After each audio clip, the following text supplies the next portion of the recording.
Hey, nah, hang on. I want music. Yeah, we need transition. Little polka.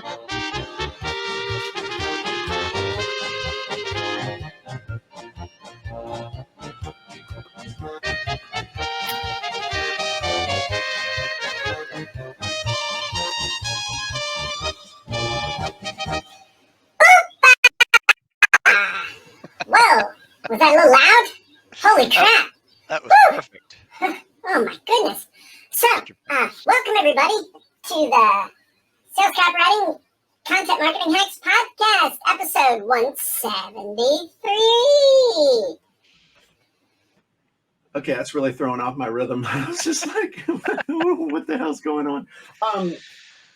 I'm your host, Jim Edwards, along with my trusty co-host, Mr. Stu Smith. Welcome, Stu. Hey, thank you, Jim. And today we are going to be talking about lessons learned. And I don't anybody get triggered or anything like that. But I got my my bug assault. I got a fly going around in here. I got to kill. So if you hear little fly screaming, you know that I was successful. So Stu, what are we talking about today? Hey, you know what I have for flies? I have a electric tennis racket. Oh, I had one of those. It's like a tennis racket that, like, if a fly hits it, it goes. Tss. Yeah, and then if you can trap them against one, it's like, die. They're the best. Hit him again. Hit him again. They're the best. Just saying. Yes. So what were you asking me today? Sorry. What are we talking about today besides torturing small insects? Well, it was about your week. You know, we missed you last week. Didn't get to do our show. And I know you were doing something that is, this is your first time at this conference, right? Or second? Nope, second time speaking. It was really cool. In fact, Anna Banks, who was here with us live, did my intro, and she did an amazing job. Oh, that's awesome. Yeah, it was very cool. She did a great job. She said, I met a man with a white beard and a whiteboard. I was like, dang, that's pretty good. I like that. So, yeah, she did a tremendous job. So that was a lot of fun. And I talked about how to get more leads, make more sales, and build stronger, more profitable relationships. That was my talk. But I love going to conferences. I feel sorry for people that go to conferences and speak, but don't actually go to the conference. Like, don't sit in and listen and learn and network and stuff. Got to. And we had some great interaction with the folks too, because we had a booth. And last time we went, we had the booth, but it was more kind of like feeling it out and seeing what was what.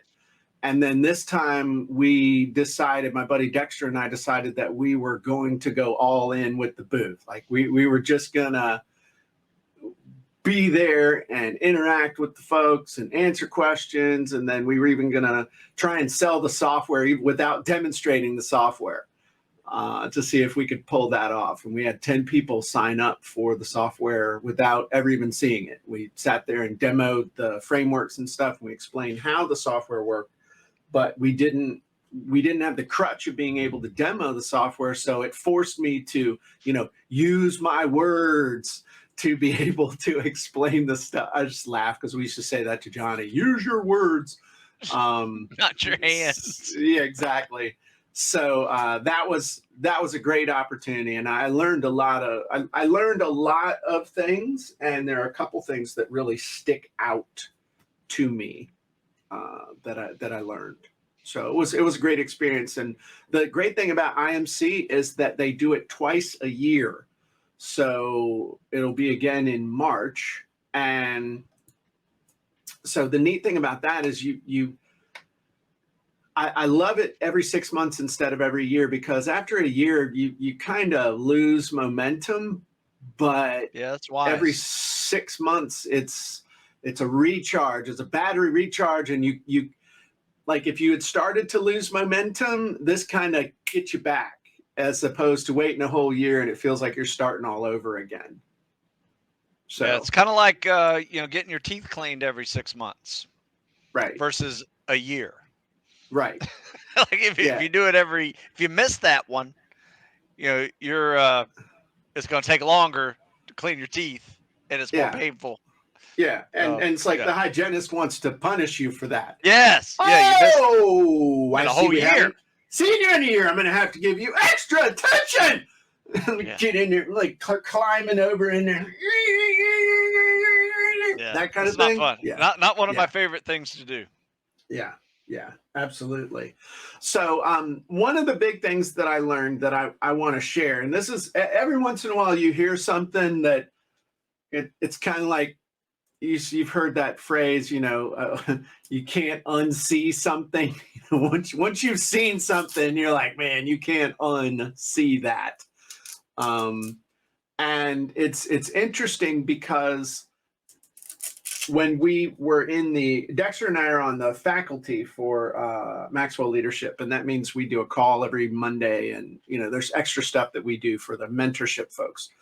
And so they had this really nice faculty dinner, and we were in there. It was a nice dinner, and they gave everybody this really beautiful box set of some of John Maxwell's books. I mean, it was really nice gift. And then the bigwigs got up and talked, and the one gentleman, Ray, who's in charge of what's up, Dave? You're so bad. One of the gentlemen named Ray, who's in charge of the faculty, super nice guy, he got up and was giving some words of encouragement to the faculty and bucking everybody up, because it's a lot of work. And he told a story that changed me forever. I'll never be the same. Never be the same after he told this story. So I'm going to give credit where credit is due. I'm going to share the story with y'all. So he told the story about how his dad was a builder. He wasn't a super, super successful big developer, but he was a journeyman builder. And he and his brothers used to laugh because he said, my mom and dad had sons, but my dad could have free labor on the job site. And his father worked really, really hard, never got rich, but made sure that his own father and his uncle were employed for their whole lives. Nice. And the boys, as they got older, would help out. And this is back when, trusses weren't pre-made. Everything was framed. And even back in the day, my own grandfather did this he was a builder on his job sites. Nobody came with all these ladders and stuff. You took 2x4s and you made ladders for on the job site. And the boys went to him one day and said, "Hey, Dad, you're building these ladders and the rungs are way too close together, man. We're taking them like 3 at a time and scrambling up and then running across the trusses and doing all that stuff." And he said, "Boys, I didn't build that ladder for you. I built it for your uncle."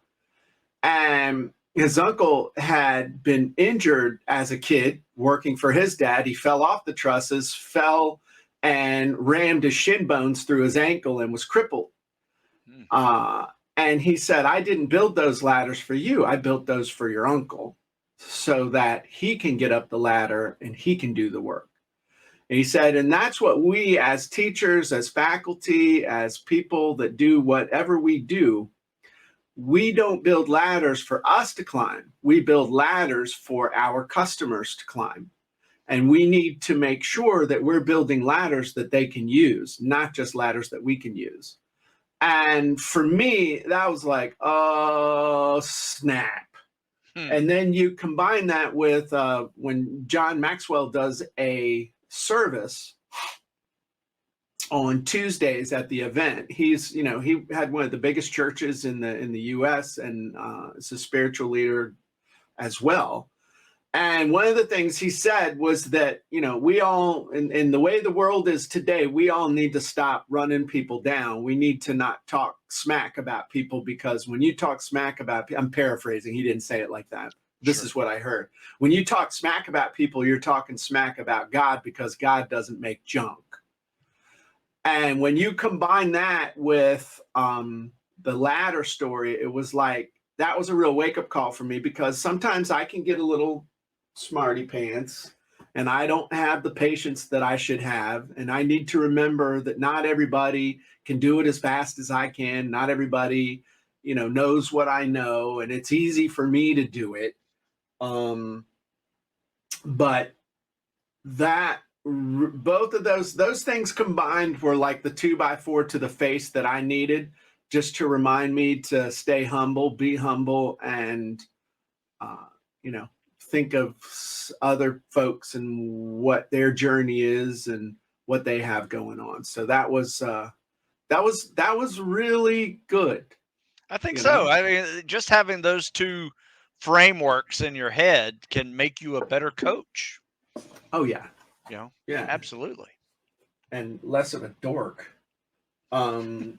So that was a big deal. I'm trying to kill this fly. Another thing that happened that was really cool. Be proud of me. Big pat on the back for Jimbo. I did you're gonna die. Bam! Got him. Anyway, what do you hit him with? What is this? Dude, it's a CO2 powered salt gun. So what's it shoot? Salt. It's called a bug assault. And you shoot the bug with it, and it you find out he has blue eyes. One blue that way, one blue that way. So yeah, I mean, if bug's gonna bug you got to take them out. Anyway, one of the things that I, over the last, Susan says Mike puts rock salt in his, says it's like buckshot.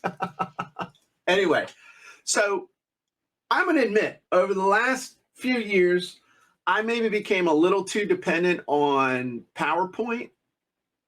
And, because of it's easier to do over the interwebs and Zoom and stuff like that. It's easy to become dependent on PowerPoint. And, over the last couple of years, I've been doing a lot more with the whiteboard and things like that. But the last time I was at IMC, I had a PowerPoint where like every single thing was on the PowerPoint. I was basically standing up in front of like 1,000 people reading my PowerPoint. And I mean, it kind of sucked. It sucked for me. I know it was boring for them. Everybody's like, Stuart, I liked your speech and God bless them for that. So this time I said, okay, why is it that I can teach an entire class? I can teach for an hour with my whiteboard and everybody's like, hey, it's amazing. And then when I go there, I'm like, feel compelled to do PowerPoint. So I did a presentation where I had a slide deck. Guess how many slides I had in that slide deck? Nice. Two slides in that slide deck. The first slide was the title slide, and the last slide was the call to action slide, which had a QR code to invite people to a training. Sweet. And the rest of the entire training I taught the same way I teach here. I had these were my notes, okay? And I didn't have this board, but I had a paper flip chart thing, real analog stuff.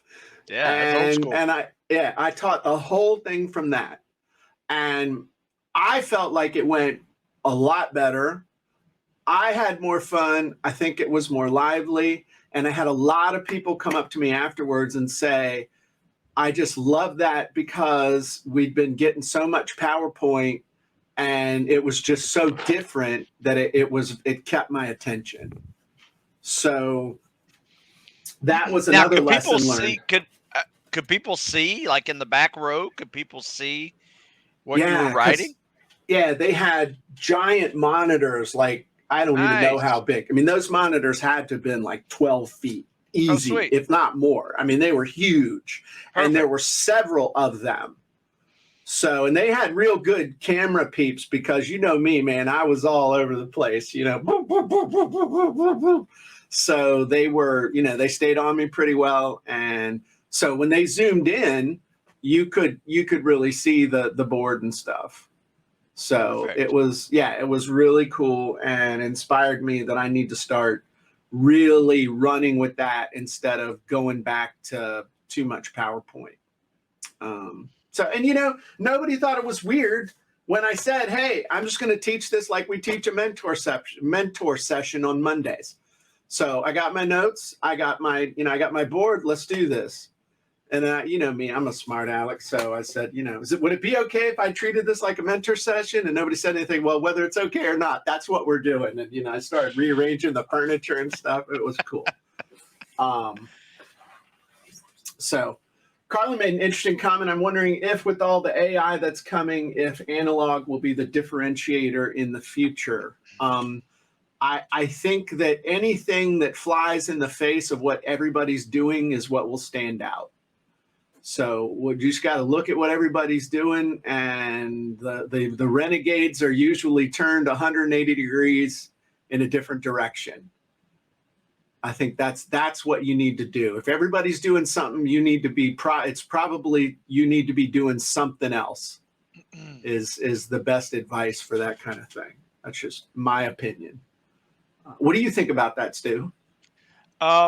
Yes, I do the same thing. In fact, I had this PowerPoint that I had been given, the midshipmen at the Naval Academy for a couple of years. And it's basically, I talk to the freshmen and sophomores and I say, if you're interested in, a special ops career, here's what you need to do now in order to make that happen.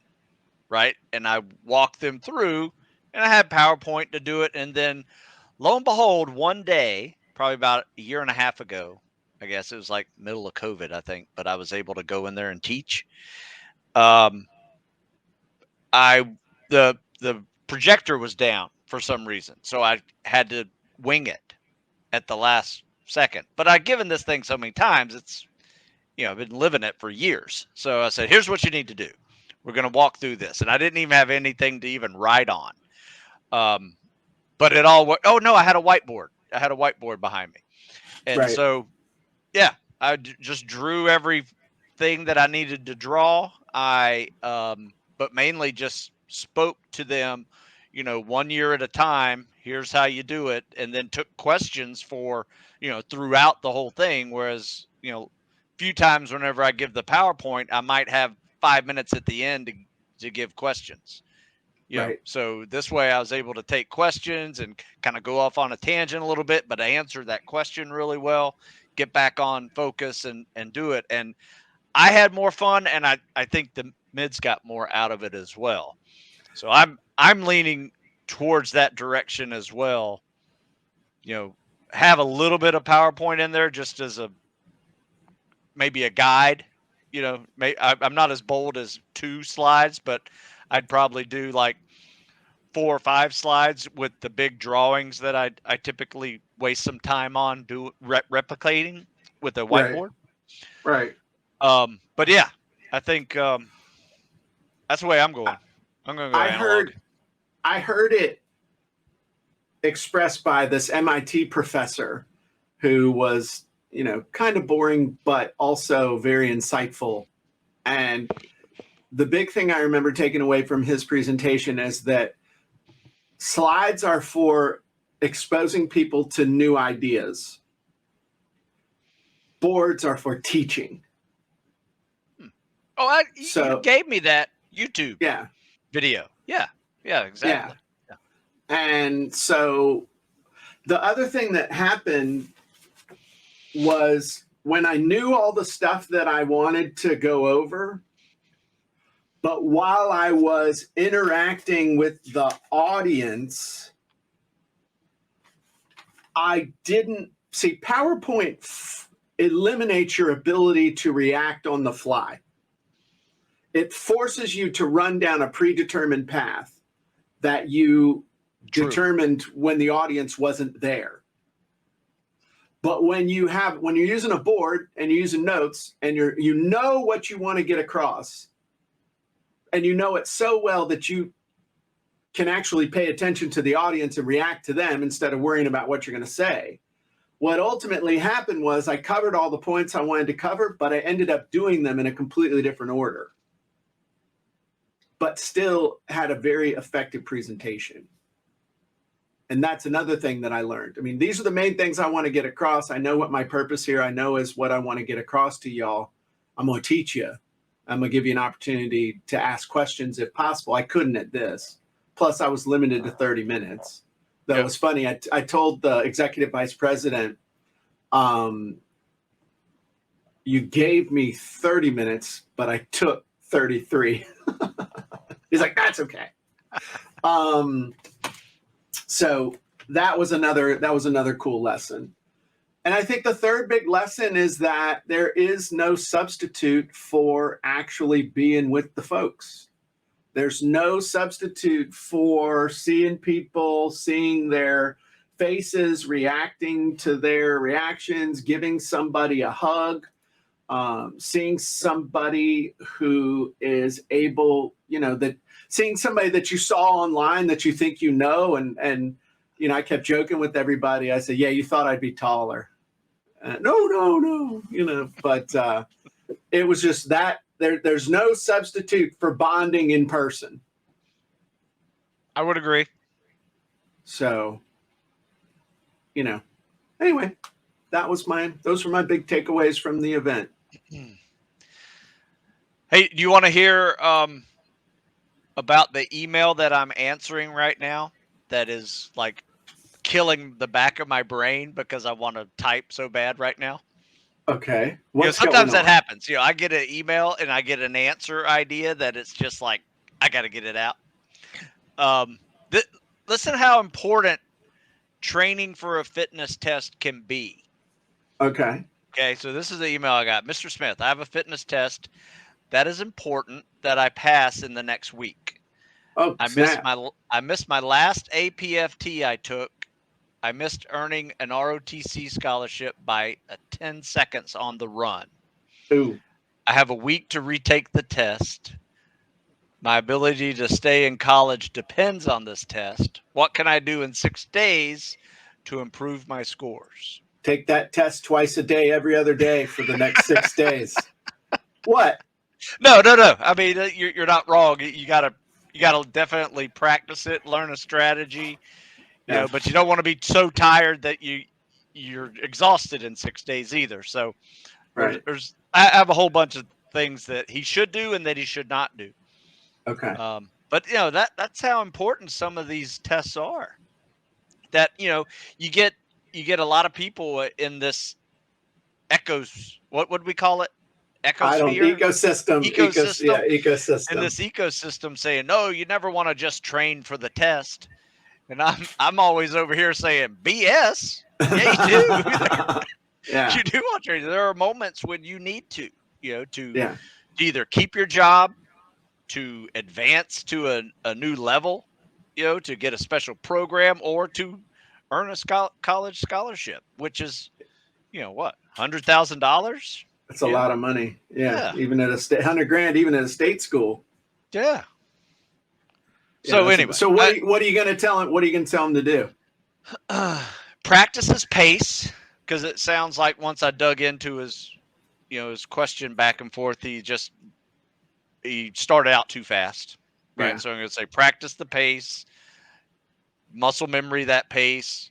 It could be a fueling issue as well, so make sure you're well carved, but don't try anything new like pre-workout caffeinated whatever, to right get you like this.